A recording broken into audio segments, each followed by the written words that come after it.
It's Monday, the 17th of August. Welcome to another week here on Lorraine. Coming up on the show, she's soon to give birth. We've a sneak peek around Katy Perry's new baby room.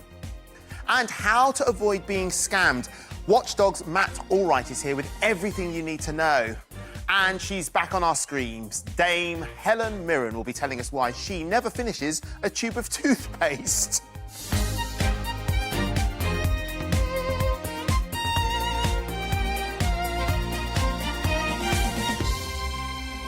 And, of course, Dr. Hilary's back. Welcome back. Andy, you've had a well-deserved rest. How are you? I'm very well, You're looking very well. Thank you very much indeed.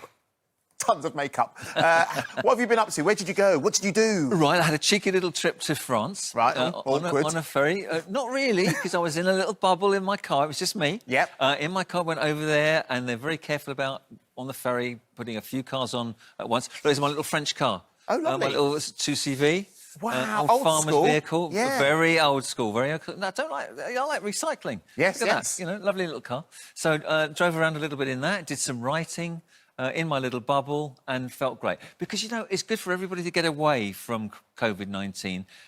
You know, when you've got it 24/7, Yeah. day in, day out, people get very anxious, but, you know, people get very worried. And I think just step away from it. Even me, I had one eye on it, obviously, Yeah. one ear. Yeah. But just to avoid doing it 24/7 was really quite refreshing. Do you know, because do you remember when they used to do those 5 o'clock announcements? I got to the stage, I was like, I don't want to watch it anymore. Because I was Absolutely. sitting there, literally riveted for an hour watching it. Yeah. So a little break does us all good. Yeah, You also had a celebration whilst you were out there? I did. It was my wife's 50th, Yes. 50th birthday, so we had a little celebration. Yeah. That was back here, and that was nice too. So she's going through a little bucket list of things that she wants to do.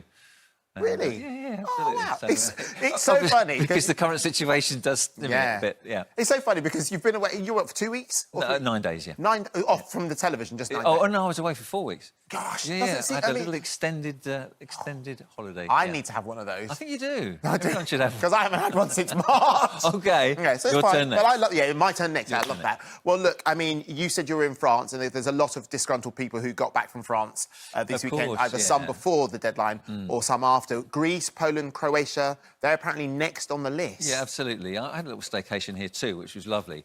But I think for people who are going abroad now, they're saying, should we go because it might change? You've got to go with the attitude that it could well change. If the transmission rate is such that it passes the trigger point where Grant Shapps, the Transport Secretary, says, right, we are going to impose quarantine when people come back, you've got to go with that in mind. It can change. And I knew that when I was in France. Yeah.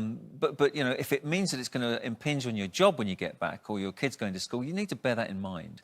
Do you think people are being a little... Gosh, the word selfish is too strong, but, you know, you see people on the news going, well, they shouldn't have done it. Do you know what? We've got to protect ourselves. Of course we do. So you do have to think, you may well go somewhere that when you come back, you have to have 14 days Look, off. Bottom line is we're in a pandemic. Yeah. We're in the worst medical infection for the globe has seen for 102 years.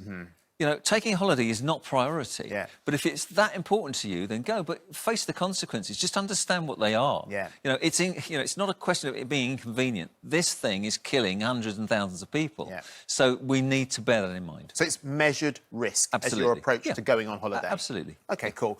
Now, as part of that, trying to make things better, they're talking about doing tests for COVID at airports. Yes, I mean, this would be great if it was reliable. Yeah. We're talking about a test which takes 90 minutes to get the result. It costs £50, and that's the price that you pay, and it means that you can be safe to travel. But unfortunately, it doesn't, because these tests are not reliable. I mean, they're only about 10% reliable. So, you know, that doesn't mean that it's OK to get a false opportunity to go abroad thinking you're immune, that everyone else is safe.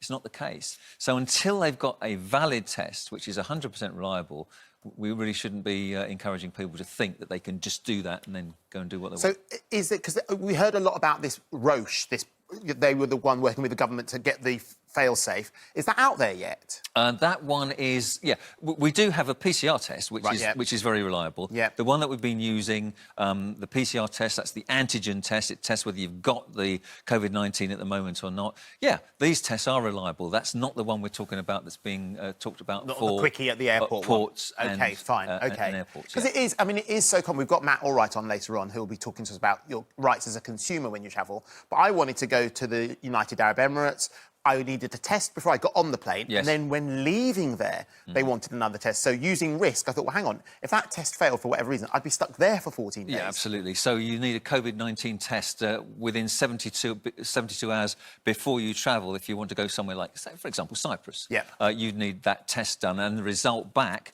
but the test has to be done 72 hours before you leave. So just something else to add to the pressure. But, you know, going on holiday can be stressful, just getting everything ready. Yeah. And then to take a test, take the form. You know. That's right. All of that. And, of course, that's why lots of people decided to take staycations this year, because you're near to home. You've got the NHS. You can always get back in a hurry if you need to. Yeah, exactly. And you can see part of the English countryside and support the economy as well. Absolutely. Now, cancer screening rates have dropped. That's not a good thing, is That's it? not, no, it's a big worry that many doctors have, because we know that people aren't very keen to go and see their GP if they've got a symptom that could be suspicious of a new cancer. People are reluctant to go and see their GP because of the COVID-19 situation. Now, as a result of that, we're seeing less people in hospitals being referred when they need to be. So we're seeing a knock-on effect that people's with bowel cancer or breast cancer, those cancers are being missed, the treatment's being delayed. And there are estimates being carried out right now that, you know, bowel cancer mortality would go up 17%, breast cancer mortality up by 10%. Yep. And, of course, that's a big worry. So as much as possible, we need cancer services, diagnostic and screening services to get back to normal as quickly as possible. And the government's asking over 65s as well to take part in some vaccine testing as well, aren't they? No, if when we're looking for a COVID-19 vaccine, which would be the holy grail, if we get one that's safe and effective, it would be the holy grail. But we need to make sure that it's effective for all age groups, because, as you probably know, some vaccines work better in some age groups than others. And the seasonal flu jab is different for the over 65s than it is for younger age groups. So in the same way, we need to know that a COVID-19 vaccine would be safe and effective in the over 65s as well as in younger adults. So that means we need over 65s to volunteer to be the guinea pigs in the trials that we're going to be using for the vaccine.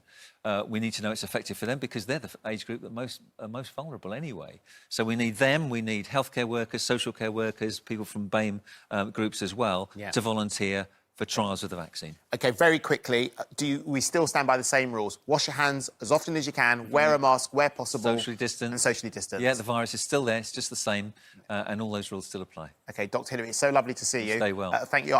Always try. Good. Always try. Now, with exam result chaos and schools shutting earlier this week, lockdown's been really tough on children.